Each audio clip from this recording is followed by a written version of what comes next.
আসসালামু আলাইকুম প্রিয় বন্ধুরা, কেমন আছেন? আশা করি সবাই ভালো আছেন। আজ ব্যতিক্রমধর্মী এক পিঠার আয়োজন নিয়ে আপনাদের মাঝে হাজির হলাম।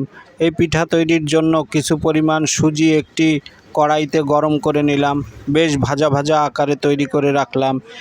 এরপর পূর্ব থেকেই তৈরিকৃত কিছু নারকেল কুড়ানি এবং তার মধ্যে 2 টেবিল চামচ পরিমাণ চিনি নিলাম এবং এর সাথে হালকা একটু পানি নিয়ে এটাকেও ভাজা ভাজা করে তৈরি করলাম। এটি যখন বাদামি আকার ধারণ করবে তখন একটি ট্রেতে করে এটি উঠিয়ে রাখব। আমাদের অঞ্চলে এই পিঠাকে চন্দনকুলি নামেই ডাকে, তবে আপনাদের অঞ্চলে এই পিঠার নাম কি তা অবশ্যই কমেন্ট করে জানাবেন। এরপর খালি কড়াইয়ের মধ্যে 2 লিটার পরিমাণ গরুর দুধ নিলাম এবং এই দুধের মধ্যে 3 চামচ পরিমাণ চিনি দিয়ে এই দুধটাকে ভালোভাবে জাল দিয়ে গরম করে নিতে হবে। এর মধ্যে কিছু অল্প পরিমাণ সয়াবিন তেল দিয়ে নিতে হবে। দুধ এবং চিনির শিরাটা একটু ঘন ঘন নাড়া দিতে হবে যাতে তলায় লেগে না যায়। এই দুধ এবং চিনির শিরাটা বেশ পরিমাণ জাল, প্রায় অর্ধেকটা পরিমাণ জাল দেওয়ার পরে এর মধ্যে পূর্ব থেকেই তৈরিকৃত সুজিটা আস্তে আস্তে করে ঢালতে হবে এবং ভালো করে নাড়াচাড়া দিয়ে আরও জাল দিতে হবে। দুধ, চিনি এবং সুজির উপকরণটা জাল দিতে দিতে যখন একটু আঠালো আঠালো হয়ে আসবে তখন এটিকে চুলা থেকে উঠাতে হবে।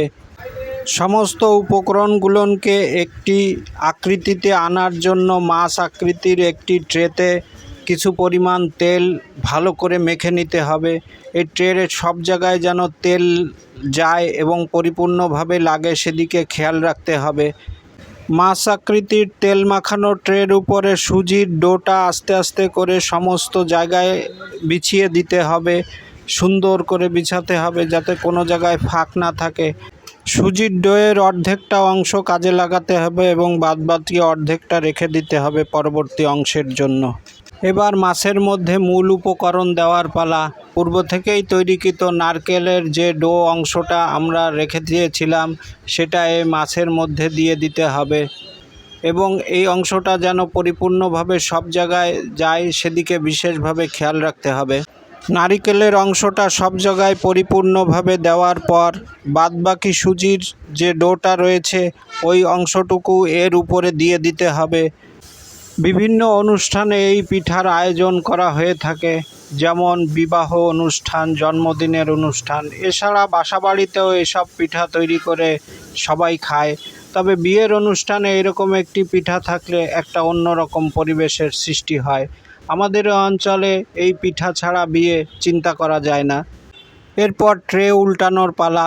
আমরা আস্তে আস্তে করে সাবধানতার সহিত ট্রেটি উল্টাবো যাতে পিঠার কোনো অংশ ভেঙে না যায়। এরপর হাত দিয়ে আস্তে আস্তে এটাকে ফিনিশিং করে সুন্দর একটি মাছের আকৃতি দিতে হবে। আজ এ পর্যন্তই বন্ধুরা। চ্যানেলটি ভালো লাগলে অবশ্যই সাবস্ক্রাইব করে পাশে থাকবেন এবং বেল আইকনটি বাজিয়ে দিবেন।